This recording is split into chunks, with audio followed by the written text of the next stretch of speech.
Yeah, I hate that voice. Okay, and then we need to put Facebook on. Oh, 5 inches of rain near New Haven. Yeah, it smells damp in my apartment, and that's not good.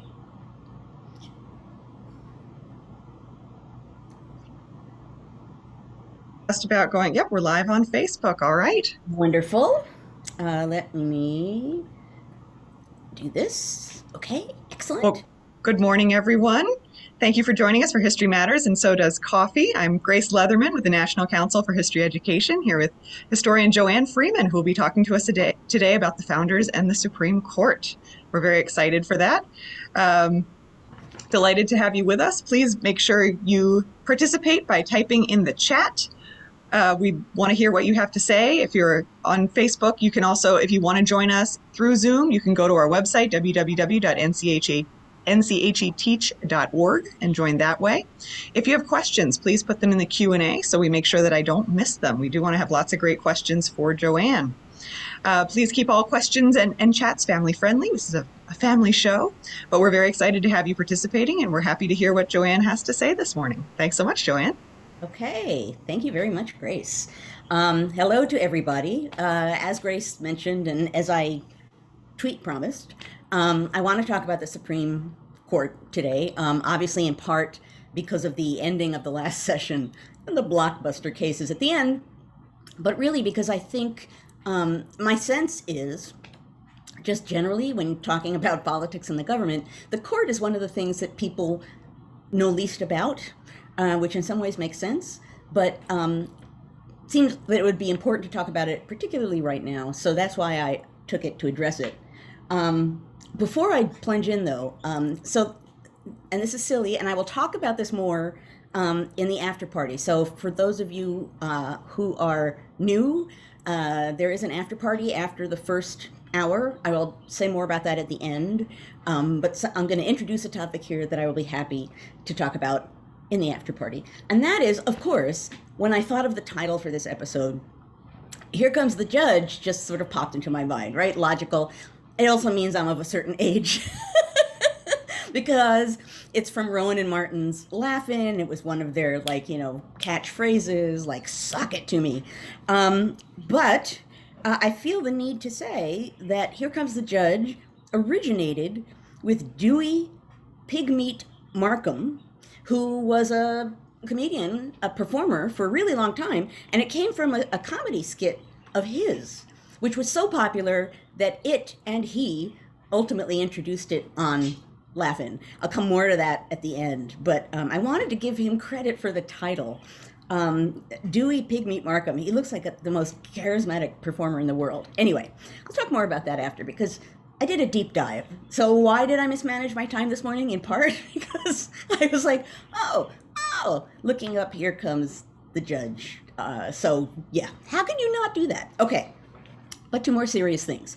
I want to talk about the court, the Supreme Court, and I'm going to start by doing the most basic of things, and that is just reading the opening of Article 3 in the Constitution that talks about what the court is. Okay, you always got to start with the basics. The judicial power of the United States shall be vested in one Supreme Court, and in such inferior courts as the Congress may from time to time ordain and establish. The judges, both of the Supreme and inferior courts, shall hold their offices during good behavior. So that's what the Constitution says. And in that case, as with so much else in the Constitution, and I've talked about this a lot of times before, I know, is vague. Right? The Constitution is like a framework of a government. It does provide some limits, but even those can be up for debate. But it's vague. So there's a lot left here to be determined when in use. And for that reason, anti-federalists, among the things that they were nervous about, a big one was, in general, consolidated power. So when the Constitution is written and the ratification debates begin, the anti-federalists are worried that this government will consolidate too much power in the national government, and that state power is really vital to civil liberty, and that it would just get absorbed by this remote national government that would just keep taking more and more power. Part of that fear was the idea that maybe there would be government by judiciary, right? There's the Supreme Court. It has a limited number of people on it, and they're going to be deciding what's law potentially. Who knows what they're going to be deciding, and what stops them from doing whatever they please. That's scary. That's a scary amount of power. And I want to read one or two of what they say. I'm going to read in a moment part of the Federalist, and I'll frame that and contextualize that in a moment. But before I did that, I wanted to talk about what it's responding to, and that's this. So there are, and some of you may already know, essentially the equivalent of anti-Federalist papers, not quite as coherent and organized, not as in a blob as the Federalist Essays, but look up Letters of the Federal Farmer and Brutus. Both of them wrote a lot of anti-Federalist essays expressing their worries about the Constitution. So one essay talks about why a remote court, the Supreme Court that's far removed, is dangerous. He wrote, so law is the emphasis there, a bad law excites general alarm. A bad ruling is probably only felt by a single individual and noticed only by neighbors and a few spectators at court. So again, cast yourself back in time, and they're thinking, in the moment, looking forward in time. But the idea is people might be aware of a bad law, but a bad ruling in court, will people really be aware of that? And that's kind of scary, and it's remote. So that's a potentially body with a lot of power that no one is really going to know what they're doing, and that's scary. Another anti-Federalist essay says that in this branch, the judiciary branch, is more in danger of sowing the seeds of arbitrary government in this department than in any other. And the vagueness of the Constitution, what I just pointed out, is part of what they were scared of, some of the anti-Federalists, because they thought that it left a lot of room for judges to do what they wanted to do, because there wasn't really a power in their mind above the court that could correct their mistakes or control their decisions. In the wonderful phrase of someone from the time period, that the fear was that Supreme Court justices would be, quote, free to roam at large in the trackless field of their own imaginations, which you got to give them credit for some good writing in this time period. So there's a lot of fear. Court's going to be too powerful. There's nothing to stop them from being powerful. They're going to become more powerful. They're going to suck up all kinds of other things. We won't know it's happening because it's this one Supreme Court removed from the people. And again, I've talked about this before, but in one way or another, the Constitution and the debate over it, this is an obvious thing to say, but I'll say it anyway, is about power. Who gets power, and how is it channeled? How is it controlled? And what happens when you give it to people? Who should you give it to, and how much of it?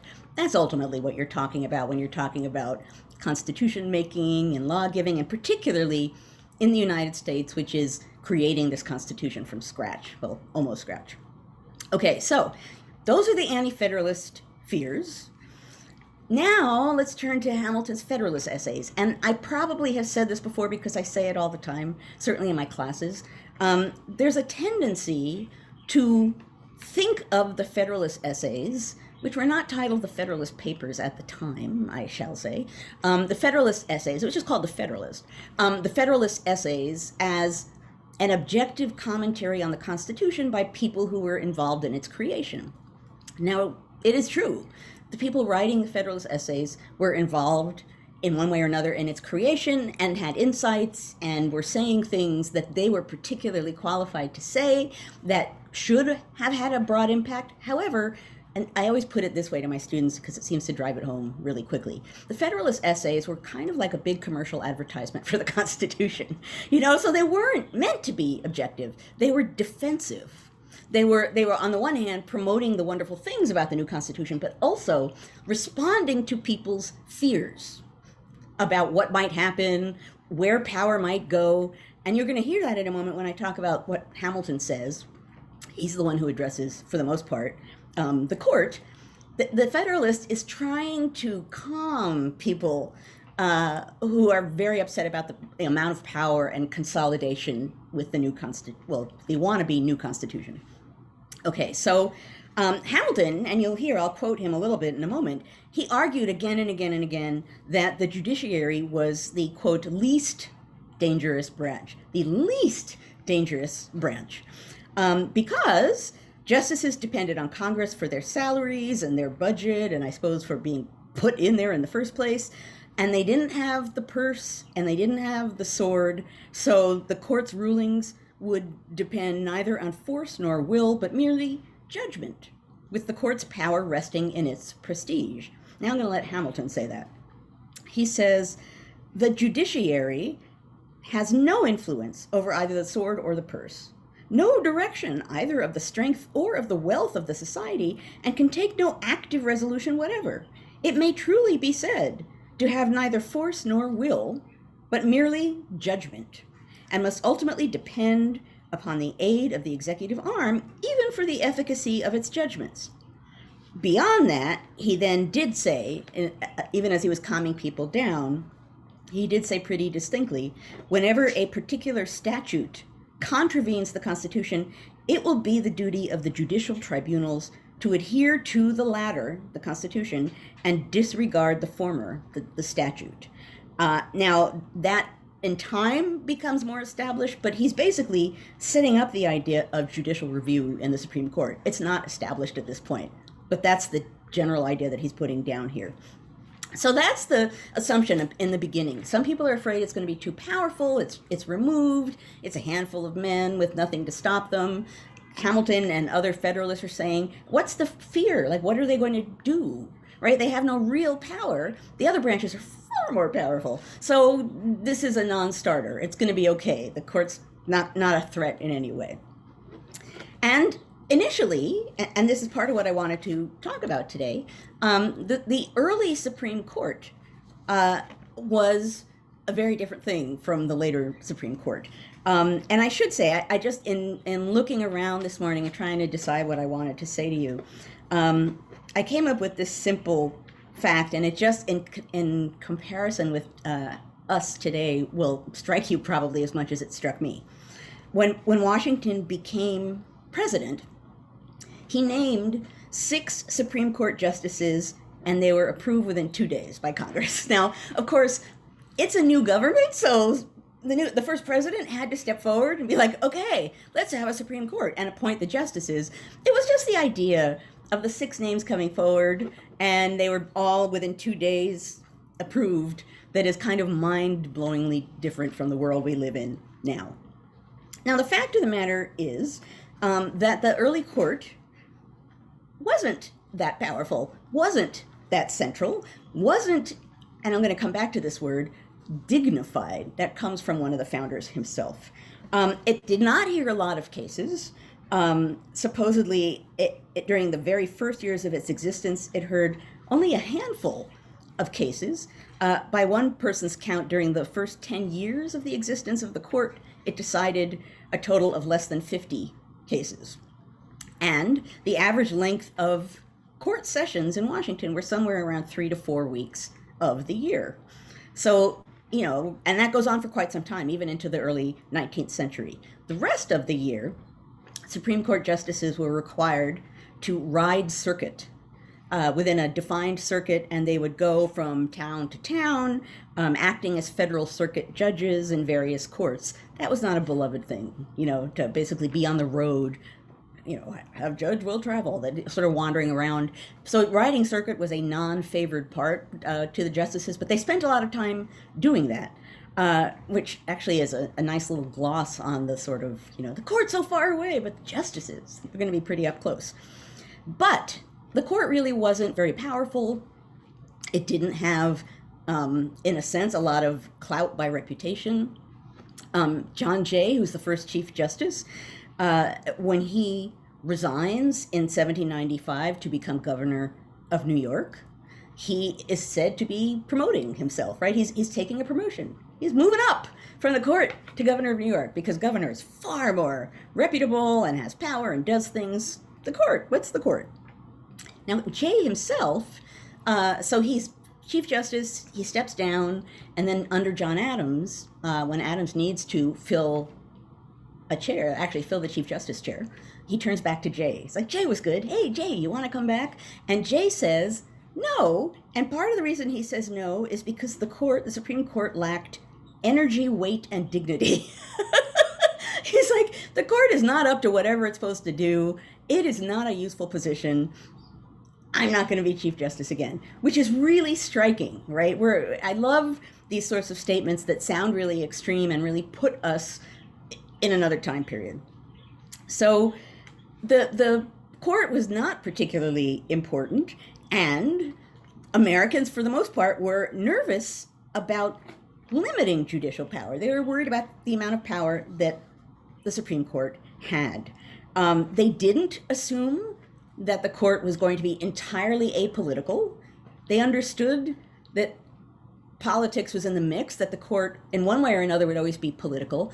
They did not necessarily assume that the court would be used as a political tool by a political party. They didn't even have formal parties at the time. So it's one thing to say that the court is always political in one way or another, that the judges in one way or another are engaged in politics.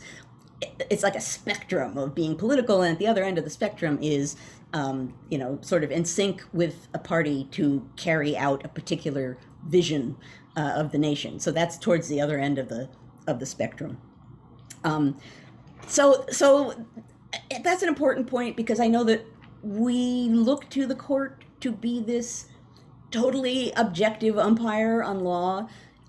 The idea in the Supreme Court initially was to create a branch that, for the most part, was above the people, above the mess of politics. That's part of why they were appointed to the bench, the Supreme Court, for life during good behavior. The idea being, well, they don't have to worry about being reelected. They're not dependent on election cycles for being there.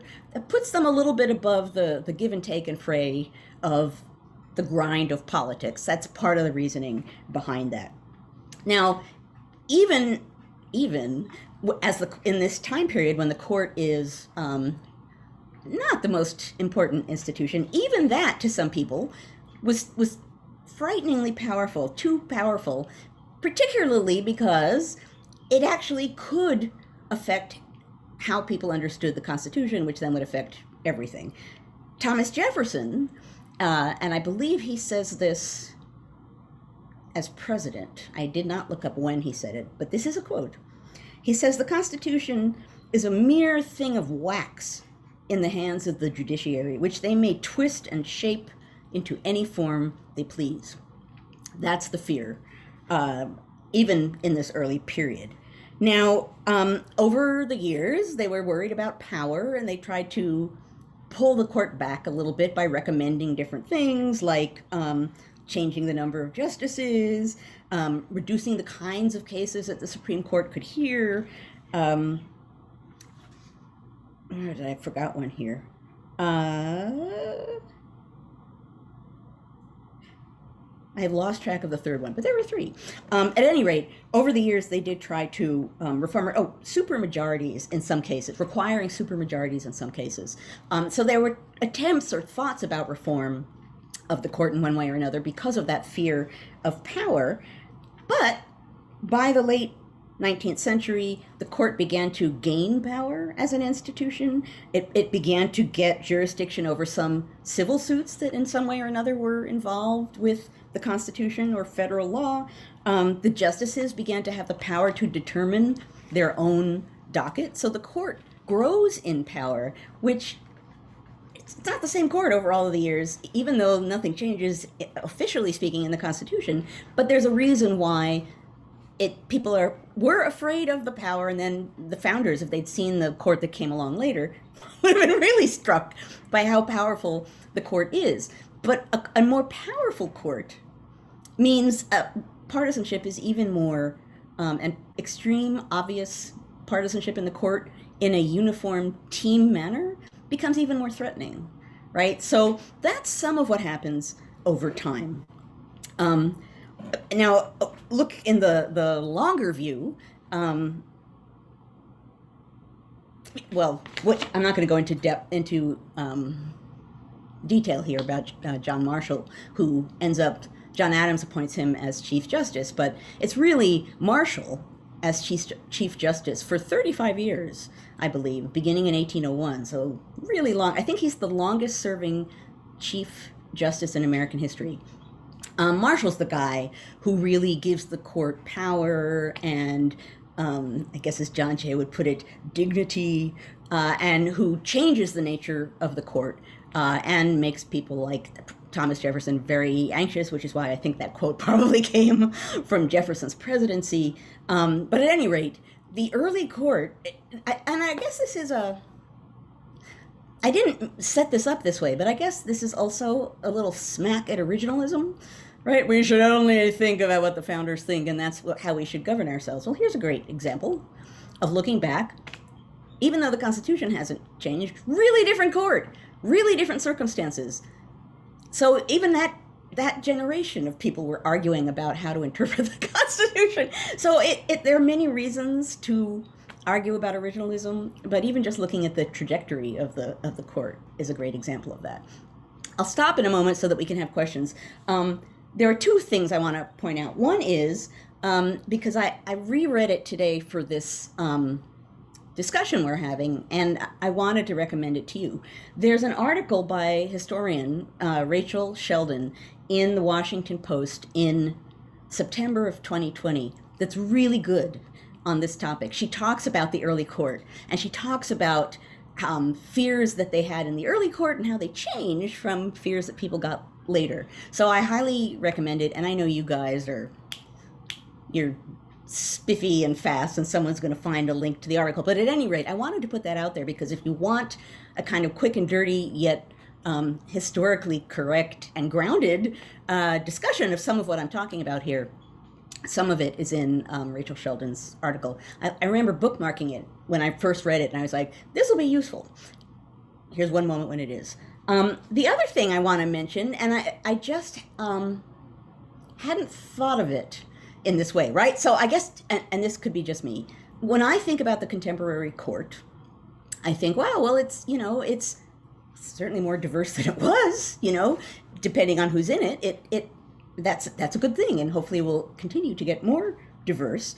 But it's interesting when you step back and look at the contemporary court, even more than some past courts, it's pretty uniform. So for example, typically just over half of the justices went to an Ivy League school.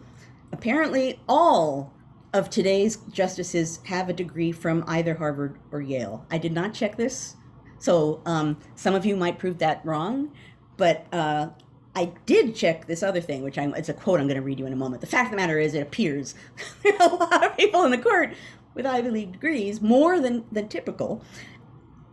Justice Sonia Sotomayor, said an interesting thing in a way that's striking because it's not what you expect. She said, I, for one, do think there is a disadvantage from having 5 Catholics, 3 Jews, everyone from an Ivy League school. We understand things from experience, meaning there's not a wide range of experience on the court, right? But the sentence, 5 Catholics, 3 Jews, and everyone from an Ivy League school is not typically how I summed up the Supreme Court. And yet her point is a really important one, way beyond the court, in much bigger ways than I'm going to talk about here. She's essentially, among other things, saying representation matters in a variety of ways, and she's right. I talked a while back about Tammy Duckworth, an interview I did with Tammy Duckworth for Backstory, and when I said to her, if a magical fairy came and said, you can change Congress in one way, what would it be? And she said, diversify congressional staffers and particularly the chiefs in staffs, because it's the staffs and particularly the heads of the staff of each member of Congress that decides what that member of Congress sees as important.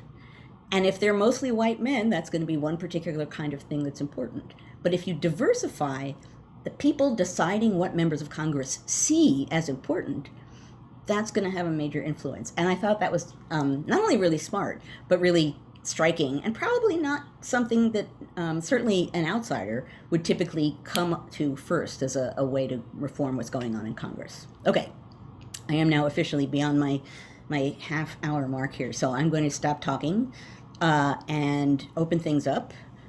People can ask questions. And look at you guys. You're like, here's the Duckworth interview. They're really, really on it. And Man. Annie is showing lots of new stuff from New American History. Do check that out. There's some great stuff there. Thank you, Annie. You're very on the ball. Carol Lee, you're amazing with the links. Exactly. And we pulls from Backstory. It's an amazing resource. Yep. Great stuff there. Oh, mug. God, yeah, the mug. Year 2. I forget the mug. Okay. Thank you, Carol Lee, because it's not right if I don't do this and if you don't remind me. Okay, so this mug, the reason I was being extra careful with the mug this week is because it's really big, and I would have had probably a wardrobe malfunction if I had shown the mug in full. I do need to say that this is a pretty far stretch. You're going to have to come with me on this one, folks. I stood in front of the mug shelves in my cabinet, and I thought, oh, man, the court. The court. What can I do about the court? And, you know, I had a mug that had a quote from James Madison I've used before. I was like, nah, that's kind of bland. That's not really the court. I do have mug shelves. Only 2. This is related to court, just not the court I was talking about. Okay. It's my Shakespeare mug, which is very much about the royal court and relations between kings and the rest of the court. That's all I got, folks. That's all I could give you. But it is about courts, high, in a sense, tribunals. So yes, it is a big stretch. But I was pleased with myself for actually managing to find some way to bring court in, because everything else was a further stretch unless I had somehow created my own mug. So thank you for traveling on that stretch with me. So. Maybe we need more judicial mugs in the NCHE store. Make a note. We're too heavy on the executive branch, I think. That's true. Other courts, yeah. So at any rate, okay, thank you for coming along. Some of you are approving of it. Some of you are saying that's quite a stretch, and you're both right. So, okay. Let's open things up for discussion. Right, and I just have a fun cartoon I found from 1883 of the Supreme Court. They got overwhelmed that year, apparently. Oh my gosh! lots of cases in 1883. You can see them still coming in, and it does say Puck at the top, as in Puck magazine. Oh. It did not occur to me when I put that up there that in fact that title might look less than family friendly if you can't quite read it all the way. So that is Puck the magazine. Okay. Yes. All right, so we do have questions. If you continue to have questions, and I hope you do, put them in the Q&A. Oh, we need a Puck mug. That would be fun. I wonder. There are so many. There could be a lot of swag from NCHE. There's like almost every show, someone's like, we should have a mug. We should have a T-shirt. We do write them down, but we think, okay, well, more than 3 people buy this? I don't know. We'll buy it. 100, about 100 people would, but yeah. Yeah. So Tom, starting us out here, wants to know what shortcomings in the structure of the Supreme Court concerned some of the founders. What shortcomings? Well, I mean, one of the things that concerned them was just the fact that it's this limited number of men who potentially have a huge amount of power. I mean, really, like there's a Hamilton quote from during the New York ratification debates. And you can tell he's really frustrated at people again and again and again, being, what about this? We've got too much power. You got to hold back on the power. And at some point, this is going to be a bad paraphrase. He says, look, when you create a government, someone has to have power. Like, give people power. There has to be power going somewhere. This is really what they're worried about. And again, if you cast your mind back and think about unproven, uncharted, not a monarchy government that's going to be doing something different, you can understand why people are afraid of power being grabbed and used in ways that people wouldn't approve of, that there'd be no way to call it back. They just broke away from the British Empire, which they felt was using power. in a way that was not fair. So they have that right in front of them. So it makes perfect sense that they're worried about that for all of these reasons. But it's important to remember that they're really, even with the Constitution, the provision in the Constitution, they're creating the court, and over time, as with anything, it evolves and becomes something that the people at the beginning couldn't know it would become. Thank you. Well, we have two related questions here about the experience of justices. So Heather's wondering about precedents for people who didn't have experience trying cases or arguing appeals, and Dale is wondering about people without law school degrees or previous court experience. What's the history of that, especially in the early court?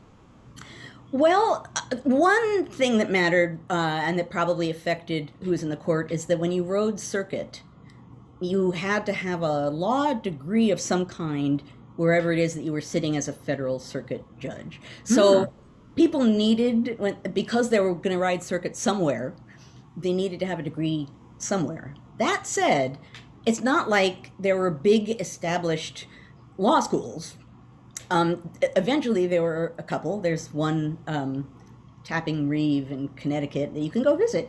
But generally speaking, very often practicing or studying law meant working as a kind of an apprentice with a practicing lawyer to kind of get an understanding of how things worked, and reading a lot, right? Reading a lot of the law so that you could take a test and pass it and then be approved to be a lawyer in a particular state. So it was far less regimented. And over the years, I've seen various different letters from various different elite political folk writing to other elite political folk and saying, "Can my son come and serve with you, so he can kind of get experience in the law with you?" So it's less formal, and also not always necessarily difficult to become a lawyer. There's a reason why in the early Congress, not the first one, but in the early first half of the 19th century, Congress, there are a lot of lawyers in Congress, but that's because that was kind of a least resistance path to follow. Different states had different requirements, and some had almost no requirements at all, except that you were a good civil servant who wanted to be a lawyer. So huge variety over what it took to become a lawyer, and that was an easy way to get quick credibility. So even being a lawyer was something really different in this time period. Interesting. Well, thank you. Good job with the questions, everyone. Keep going. This is great. And I have to say, I need to just quote for a moment. Who is it? I think it's Kate, who says that Shakespeare gets quoted in Supreme Court decisions. So the mug totally counts. Okay, I just had to justify my mug. Okay, I'm sorry, Grace. Go back to Absolutely. I think you can always get away with Shakespeare. I think there's always a Shakespeare tie, right? Probably true. All right. Oh my gosh, this is great. There's so many questions. I lost the one I was looking at. Since there were only 6 justices, how did the founders resolve a 3-3 tie? Well, that's a damn good question. And I don't know the formal answer to that, I have to say. I do know that very often when you look at that early court, one or another justice wasn't there. So, but I don't know the answer of that as to how. It's a really good question, and I'm not gonna tap dance to make up an answer.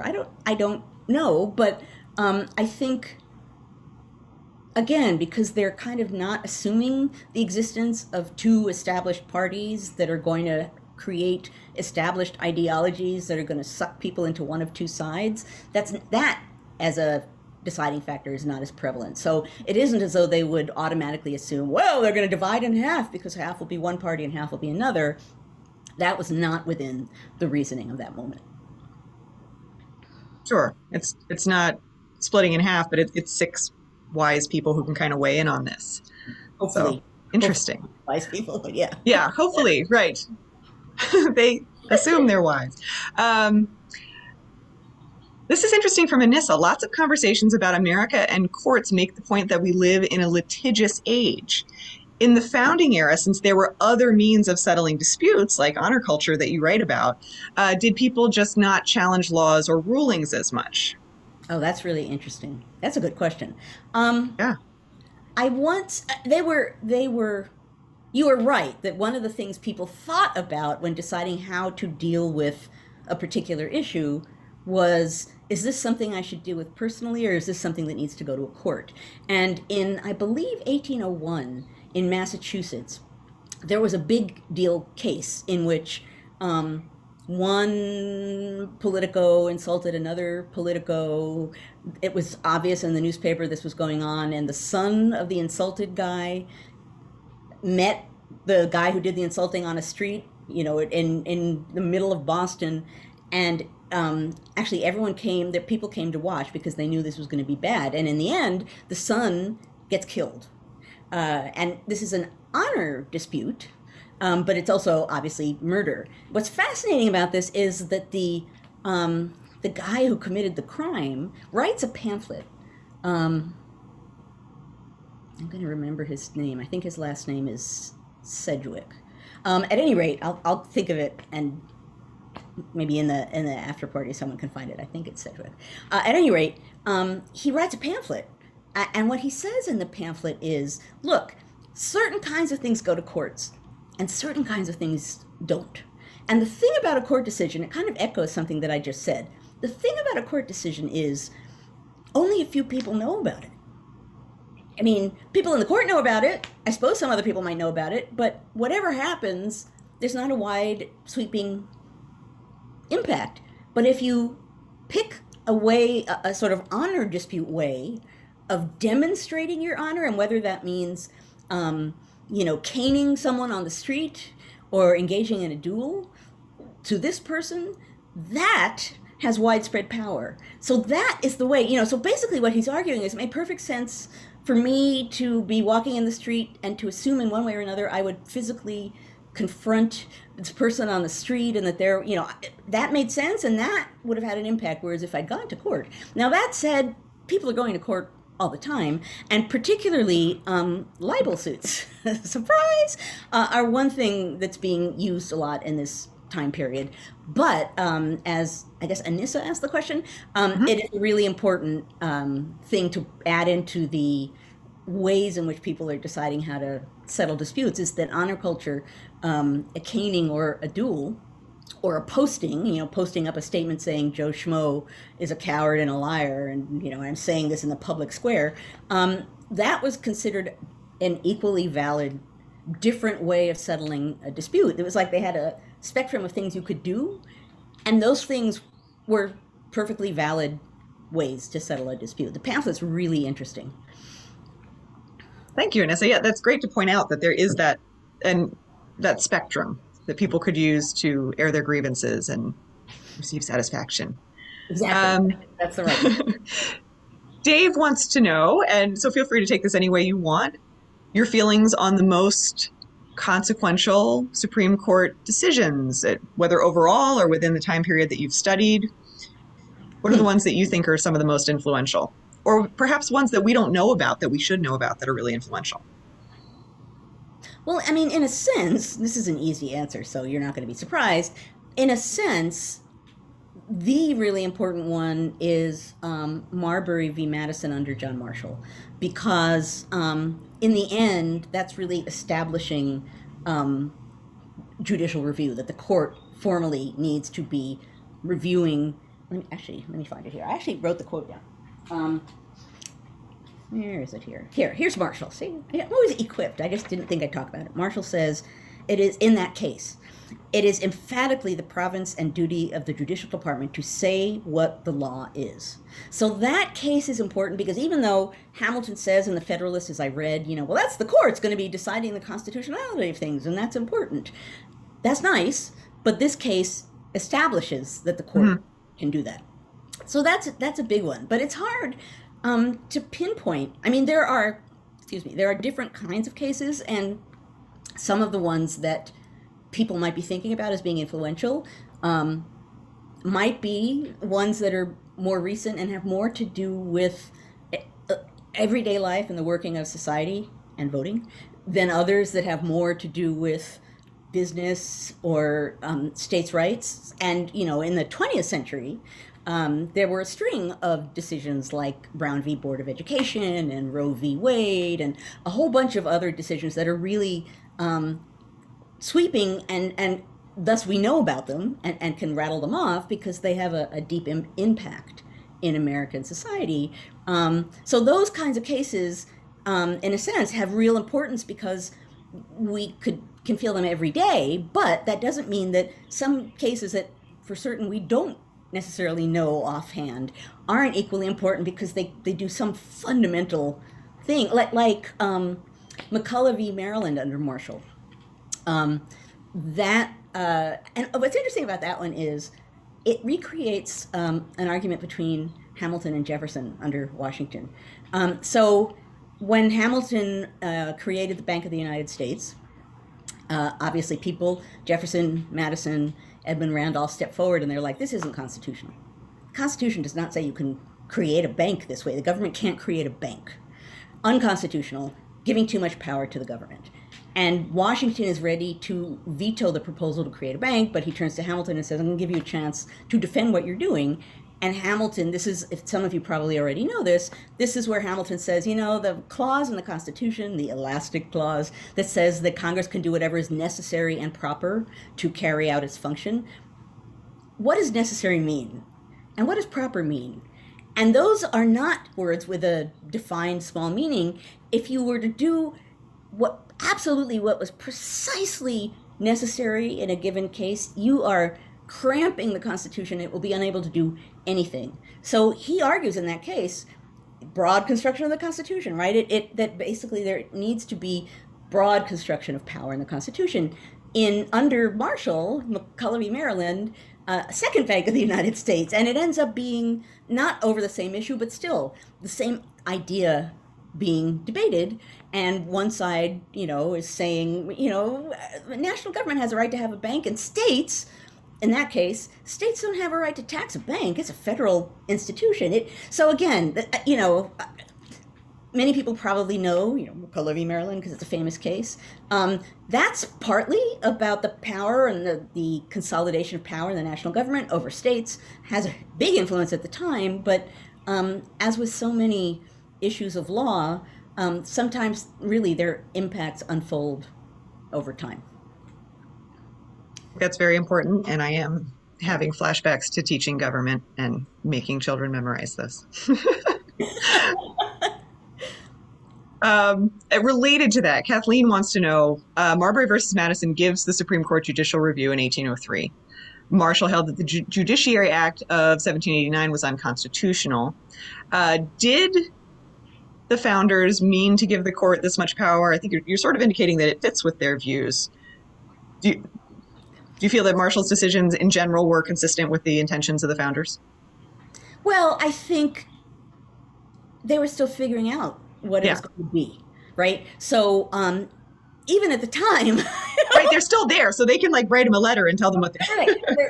You might even call Marshall a founder. Even at the time, they're trying to figure out what it's supposed to be. So, if you're going back and looking for originalism, even the people at the time aren't assuming there's one meaning. It's a great question, but they're still deciding what it's going to be. Marshall steps forward and says, this is what I think it should be, and that has a big impact. So there isn't kind of an uproar at this. That's not what we meant. No. Well, I mean, there's always uproar about the power of the court, but not in that kind of a way. But I want to, Dale mentioned Dred Scott. So certainly there are a lot of important decisions, but I don't want to move away because it's an interesting case for an important reason. So Dred Scott, under Chief Justice Taney, basically says that Black Americans are not citizens and have no right to go to court to sue on their own behalf because they're not citizens. I don't have the language, but it's really striking, says really bluntly, I think it's something like free or enslaved men have no rights that a white man needs to focus on, or something horrible like that. Obviously huge decision at the time. It's coming towards the peak of the slavery crisis and a couple of years before the Civil War. huge statement about what the nation might look like in the future, huge impact on the North versus the South. But the reason I wanted to move on, mention it before we move on, is because it leads to amendments to the Constitution.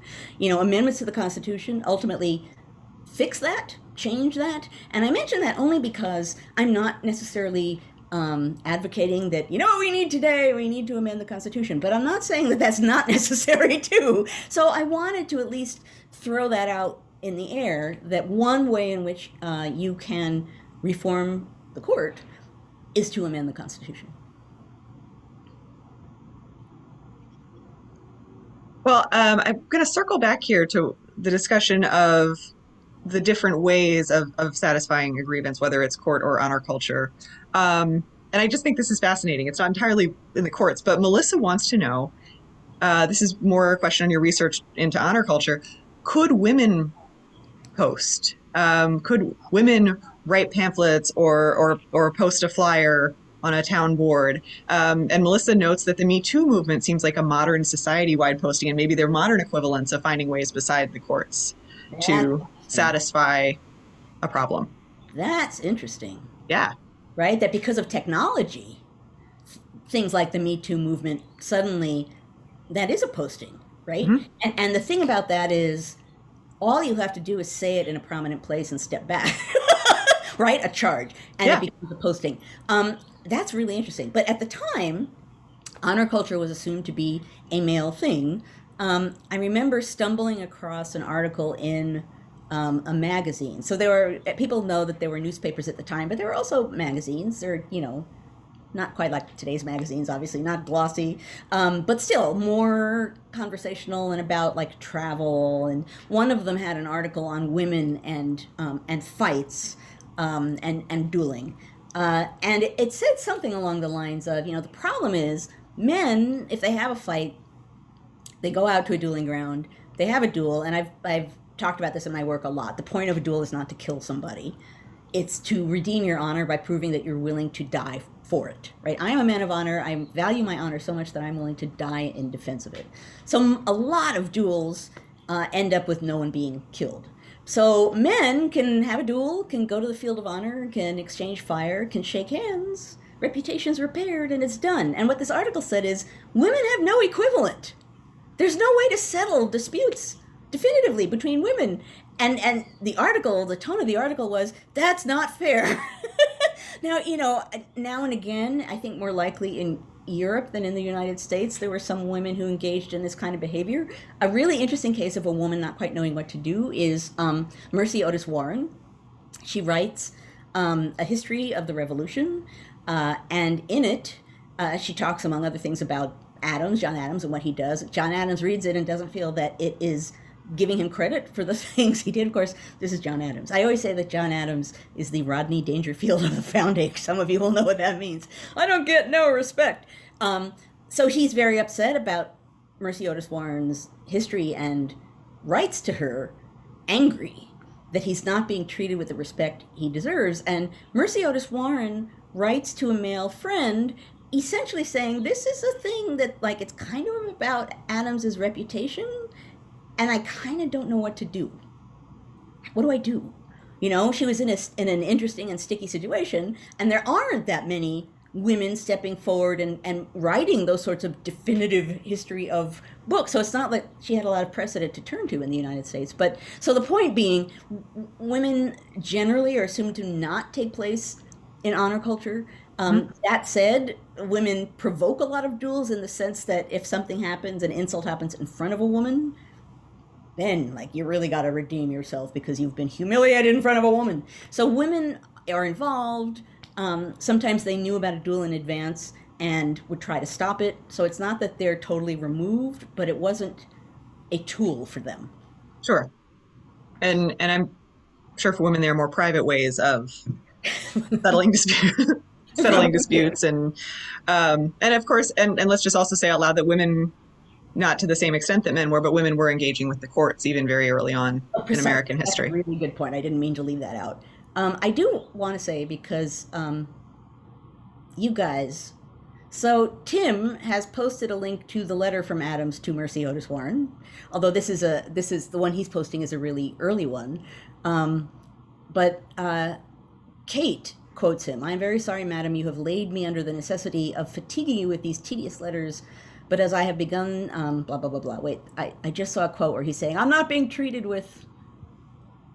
Anyway, I lost it. But at any rate, that is what he's saying. "I'm not being treated with enough respect." And this is history. These are histories. It matters.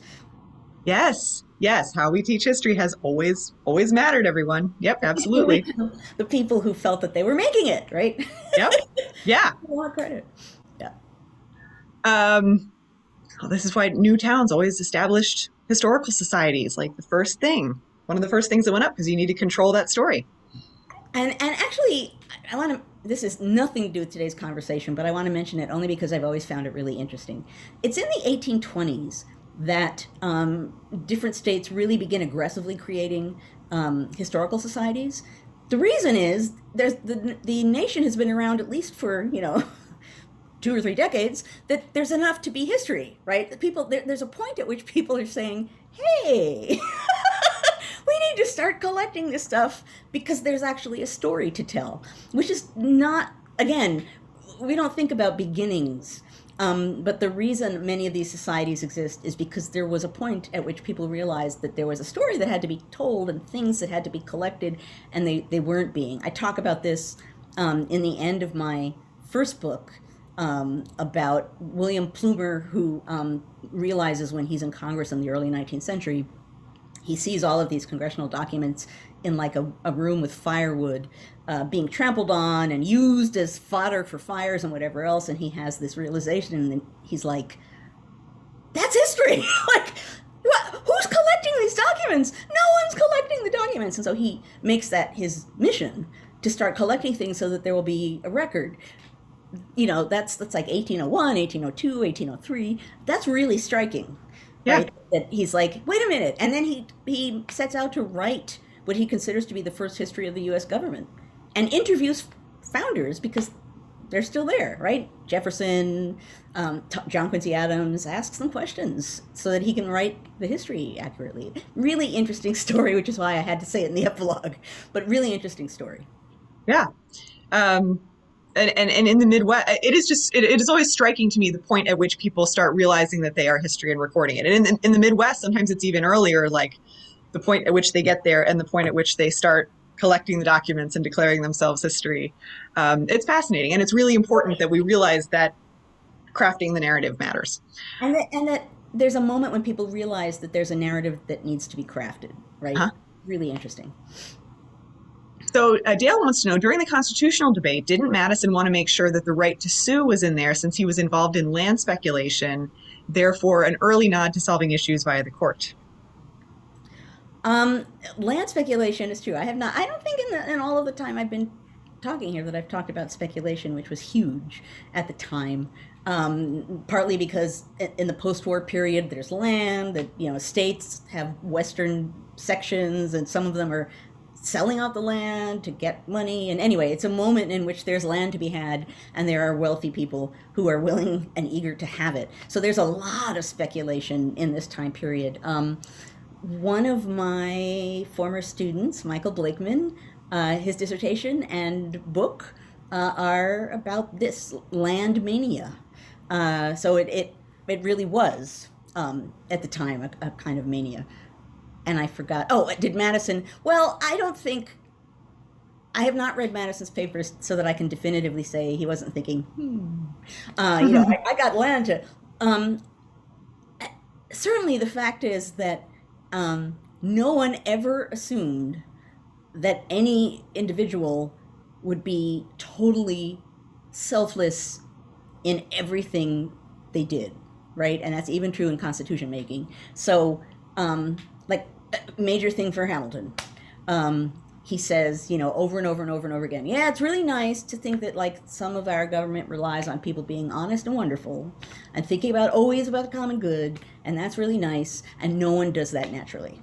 They just don't. So government has to channel passions and channel selfishness and channel the bad things into a good way. So there's certainly people were, the founders, sometimes when I say, the founders didn't anticipate a party system, people take that to mean that, the founders in a sense were naive. How could they not think?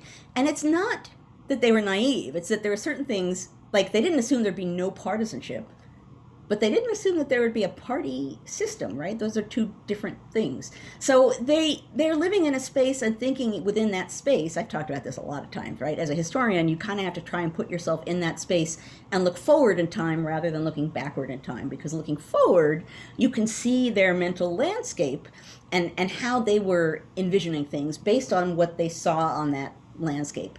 And that holds true in a lot of different ways. That's certainly related to the conversation that we're having today. And related to that, some question. We currently see the Supreme Court as split, more liberal, more conservative, which makes it harder to wrap your mind around the idea that the early six judges wouldn't be split down the middle. So is that the rise of parties? Is that consistent on the court? Is that the point at which the court also starts to divide and have political divisions, or is there a lag? Where is that point where the court becomes sort of what we think of as traditionally, political as we do today? Well, I mean, part of the answer to that has to do with the fact that it's really Andrew Jackson who creates real parties. Not to say that Jeffersonian Republicans didn't consider themselves a unit of like-minded people, but if you're talking about a party system that is meant to be permanent and meant to have structural importance, it would be, Jackson and post-Jackson that you would need to look to see. I have not studied the courts in this period, so I can't say definitively anything. It's a really good question, but the assumption at the beginning was, this is where I was going with what I said a moment ago, and I might not have quite gotten there. Of course they assumed, they're not naive, of course they assumed that people would be political and smacking each other around. That happened all the time in their home states, that there would be division. But it's one thing to say that there's division, and another thing to say there's, let's say, two parties. Two sides, yeah. Two sides is scary. Division, and they assumed that there was so much diversity within the states, and it was so hard to bring the states together to do anything, that in their mind that there'd be like this overriding unit that somehow as a big party would have power and influence. It didn't seem possible to them. And as a matter of fact, in the election of 1800, which I have talked about before, one of the things that happens afterwards is some people say, actually one is a letter to John Marshall, bringing it right back around, say that the thing that divides people into two sets of people is presidential elections. It's popular and it's an important election, and it ends up being two people in the lead. It's going to end up being whoever wins is president and whoever comes in second is vice president. We should change the way we have presidential elections because that's creating division in a way that it shouldn't be. So I'll tell that story another time. But someone writes to Marshall with a suggestion about how to change presidential elections so that doesn't happen. Interesting. Yeah. Okay, because I realize we're out of time. Oh yes, yes. We've got so many good questions. I could keep going for another hour, but we should wrap it up. So let me for those of you who are watching here on Facebook, joining us from Facebook, what we are now going to do is to segue into the after party. What that means is that we will no longer be recording what's going on here, and we'll continue with a more informal conversation, usually a more wide-ranging conversation. Once again, the History Matters community gets to be a History Matters community together. So if you're on Facebook and you want to join the after party, you need to leave Facebook and enter through the link at NCHE, the National Council for History Education, and the link is ncheteach.org/conversations. ncheteach.org/conversations. For those of you who already are here, just stay where you are and you will instantly be in the after party. For those of you who are going away, thank you, as always, for joining us here. Thank you for helping to create the kind of discourse that lots of people should be having in lots of places. We need to be talking about this stuff, and we need to be talking to each other, and we need to be asking questions, and we need to be prodding at problems. And I'm happy to be providing, along with the NCHE, one venue where that sort of thing can happen. And I will see you next week when I will magically find another topic. And somehow it just seems like Thursday is the day. I don't know why. I try really hard to beat Thursday. But at any rate, I hope that a lot of you, even all of you, will come back next week for our next conversation. Well, thank you so much, Joanne. We've really enjoyed this conversation. And if you'd like to learn more about the National Council for History Education, again, you can go to ncheteach.org. And thank you on behalf of NCHE and Matt Messias. I believe we'll be back with you next week, so nobody panic. Very good to see you all. And we'll stop recording now. We hope you all have a lovely weekend if you're not sticking with us. Definitely. Oh, hey, the